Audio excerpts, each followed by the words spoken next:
ሁል ጊዜም ለውጥ ተዘጋጅቶ ለሚጠብቁ ሰዎች የሚበረከት ጸጋ ነው። ያልተዘጋጀ ሰው እዚህ ቢመላለስም የባለፈውን የፓልም ፋርምም የዛሬውንም ብናሳየው ለለውጥ ዝግጁ ያልሆነ ሰው ማየት አይችልም።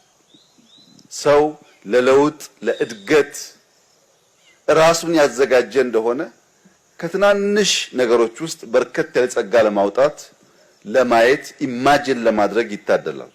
ያ የለውጥ መሻት በውስጡ ከሌለ ግን ምንም ያህል ያማረ ውብ ስጦታ ቢኖረንም ያን ወደ ሀብት ለመቀየር የሚተጋ አይሆንም። ኢትዮጵያን ወደ ተሳጊት ሀገር እናሻግራት ሁላችንም በመደመር